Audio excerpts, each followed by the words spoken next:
اعوذ باللہ من الشیطان الرجیم بسم اللہ الرحمن الرحیم اولما اصابتکم مصیبۃ قد اصبتم مثلھا قلتم انا ھذا، تو جب تم پر ایک مصیبت آئی جب کہ تم اس سے دگنی مصیبت جو ہے ان کو پہنچا چکے ہو، قلتم انا ھذا، تم کہتے ہو یہ کہاں سے آ گیا، یہ کیوں ہو گیا،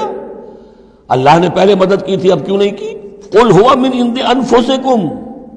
اے نبی کہہ دیجئے یہ تمہارے اپنے نفسوں کی شرارت کی وجہ سے ہوا، تم نے غلطی کی، تم نے حکم کی خلاف ورزی کی، حتی اذا فشلتم وتنازعتم فی الامر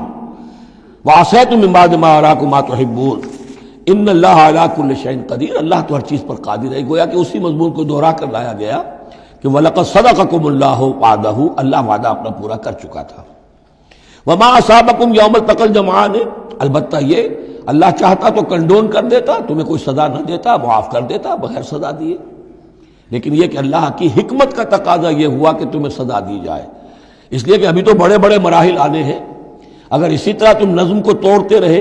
اور احکام کی خلاف ورزی کرتے رہے تو پھر تمہاری حیثیت جو ہے ایک جماعت کی تو نہیں ہوگی، پھر تو ایک انبوہ ہے، ہجوم مومنین ہوگا، جماعت، لشکر، فوج، حزب اللہ درکار تو وہ ہے۔ وما اصابکم یوم التقى الجمعان، اور جو بھی مصیبت تم پر آئی ہے اس دن جس دن کے دونوں لشکر بھڑ گئے تھے آپس میں، فباذن اللہ، وہ اللہ کے اذن سے آئی ہے، بغیر اللہ کے اذن کے تو یہ تکلیف نہیں آ سکتی تھی۔ وَلِيَعْلَمَ الْمُؤْمِنِينَ، اور یہ اس لیے کہ اللہ جان لے کہ کون ہے اصل مومن، حقیقی مومن، صابر مومن، جو مستقیم مومن ہے۔ وَلِيَعْلَمَ الَّذِينَ نَافَقُوا، اور تاکہ دیکھ لے کہ کون ہے منافق۔ اور یہاں اصل ترجمہ ہم کرتے ہیں تاکہ اللہ ظاہر کر دے کہ کون ہے مومن اور ظاہر کر دے کہ کون ہے منافق۔ کھل گیا کہ نہیں؟ 300 کو لے کر عبداللہ ابن ابی چلا گیا تو اب سب کو پتہ تو چل گیا، آئندہ ان کی بات پر اعتبار تو نہیں کریں گے، وہ چکنی چپڑی باتیں کریں گے تو ان کی باتیں جو ہے کان لگا کے سنیں گے تو نہیں۔ تو اللہ تعالیٰ نے چاہا کہ who's who and what is what یہ بالکل مبرہن ہو جائے، واضح ہو جائے۔ وقیل لهم تعالوا، اب یہاں وہ تذکرہ ہو رہا ہے آخر میں اس واقعے کا کہ جب کہ عبداللہ ابن ابی 300 آدمیوں کو لے کے واپس چلا گیا، اس وقت کچھ لوگوں نے اس سے کہا ہوگا کہ کہاں جا رہے ہو بے وقوفو، اس وقت تو لشکر سامنے آمنے سامنے کھڑے ہیں اور 300 آدمی نکل جائیں 1000 میں سے تو بقیہ جو باقی ہیں ان کے بھی کچھ نہ کچھ دلوں میں کمزوری پیدا ہوگی، جیسے کہ بنو حارثہ اور بنو سلمہ کے اندر کمزوری عارضی طور پر پیدا ہو گئی تھی۔ تو سمجھانے والوں نے جب کہا فقیل لهم تعالوا قاتلوا فی سبیل اللہ، اب ادفعوا، آؤ بھائی آؤ، کہاں جا رہے ہو، اللہ کی راہ میں قتال کرو یا دفاع کرو۔ دفاع ہو رہا ہے تو مدینے کے اوپر حملہ ہوگا تو کیا ہوگا، اگر یہاں پر یہ لشکر جو ہے شکست کھا گیا تو کیا تمہاری بہو بیٹیاں جو ہے پھر آ کر وہ انہیں لے کر اپنی بادیاں بنا کر نہیں لے جائیں گے؟ اللہ کی راہ میں جنگ کرو، اگر یہ نہیں تو کم سے کم اب دفاع جو ہے مدینے کا اس کے لیے تو کھڑے رہو۔ قالوا لو نعلم قتالا لاتبعناکم، ان کا اگر ہم سمجھتے کہ جنگ ہونی ہے تو ہم ضرور تمہارا ساتھ دیتے، یعنی یہ تو در حقیقت نورا کشتی ہو رہی ہے، یہ حقیقت میں جنگ ہے ہی نہیں۔ یہ محمد کے ساتھی جو مہاجرین آئے ہیں مکے سے اور یہ جو مکے سے اب آئے ہیں چڑھ کر، یہ سب ایک ہیں کہ تھیلے کے چٹے بٹے ہیں اور ہمارا ان سے کوئی سروکار نہیں۔ لو نعلم قتالا لاتبعناکم ہم للکفر یومئذ اقرب منہم للایمان، اس دن وہ ایمان کی نسبت کفر سے قریب تر تھے۔ یقولون بافواہہم ما لیس فی قلوبہم، وہ اپنے منہوں سے وہ بات کہہ رہے ہیں جو ان کے دلوں میں نہیں ہے۔ واللہ عالم بما یکتمون، اور جو کچھ وہ چھپا رہے ہیں وہ اللہ کے علم میں ہے۔ الذین قالوا لاخوانہم وقعدوا لو اطاعونا ما قتلوا، یہ وہ لوگ ہیں کہ جنہوں نے کہا، ان کے جو بھائی جو وہاں پر ابو سلمان صادق الایمان تھے جو وہاں شہید ہو گئے، تو جو لوگ بیٹھے رہے تھے انہوں نے کہا لو اطاعونا ما قتلوا، اگر وہ بھی ہمارے ساتھ آ گئے ہوتے، ساتھ ہمارے چلے آتے، 300 ہم آئے تھے، وہ اور بھی آ جاتے تو قتل نہ ہوتے۔ قل فادرؤوا عن انفسکم الموت ان کنتم صادقین، تو اے نبی ان سے کہیے اچھا اگر سچے ہو تو اپنی جانوں سے موت کو ہٹا کر دکھاؤ، کیا موت سے بچے رہو گے؟ کیا موت یہاں گھروں میں نہیں آئے گی؟ ولا تحسبن الذین قتلوا فی سبیل اللہ امواتا، اب وہ پھر آیت آ گئی 19ویں رکوع کی، ولا تقولوا لمن يقتل فی سبیل اللہ امواتا بل احیاء ولکن لا تشعرون، سورہ بقرہ اس کے 19ویں رکوع کی آیت ہے۔ اور یہاں وَلَا تَحْسَبَنَّ الَّذِينَ قُتِلُوا فِي سَبِيلِ اللَّهِ أَمْوَاتًا، ہرگز نہ سمجھنا ان لوگوں کو جو اللہ کی راہ میں قتل ہو جائیں کہ وہ مردہ ہیں، بل احیاء، بلکہ وہ تو زندہ ہیں، عند ربهم يرزقون،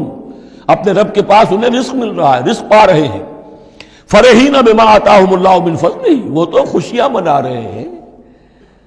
شادیانے بجا رہے ہیں جو کچھ اللہ نے اپنے فضل سے ان کو عطا کیا ہے۔ وَيَسْتَبْشِرُونَ بِالَّذِينَ لَمْ يَلْحَقُوا بِهِم مِّن خَلْفِهِمْ،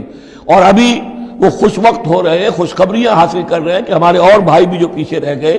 ابھی شہادت کی خلت انہیں نہیں ملی، وہ بھی آئیں، اور جو ہمیں اللہ تعالیٰ نے ناز و نعم کے اندر اس وقت رکھا ہوا ہے اس سے وہ بھی شاد کام ہوں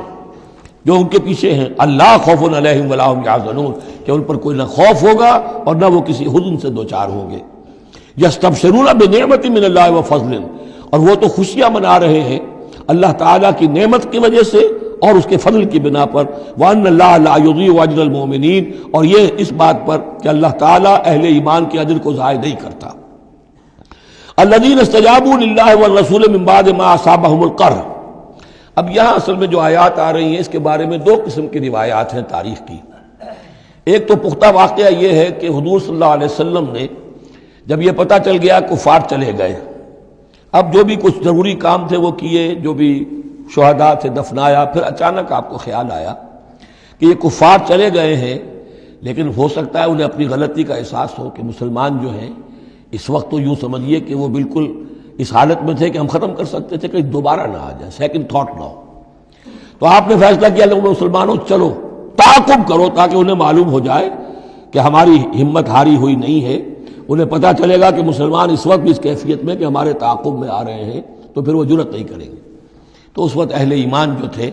انہوں نے اس کے باوجود کہ جسم جو ہے زخموں سے چور چور تھے، اتنا بڑا صدمہ پہنچا تھا، پھر وہ تیار ہو گئے اور حضور 8 میل تک ہمراہ الاسد تک چل کر آئے مدینے سے باہر،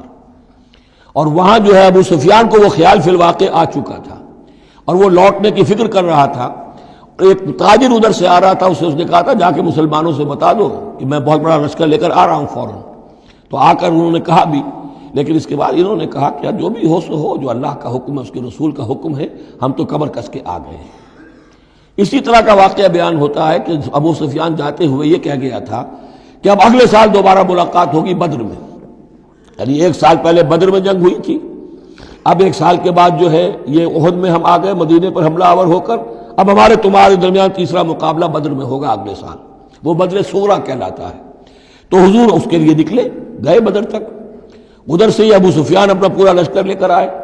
اور اس مرتبہ پھر وہی کیا کہ کچھ لوگوں کے ذریعے سے ہراسمنٹ پیدا کی، خوف پیدا کیا کہ لوگوں کیا کر رہے ہو بے وقوفو، وہ قریش تو بہت بڑا لشکر لے کر آ رہے ہیں، بہت بڑا لشکر لے کر آ رہے ہیں۔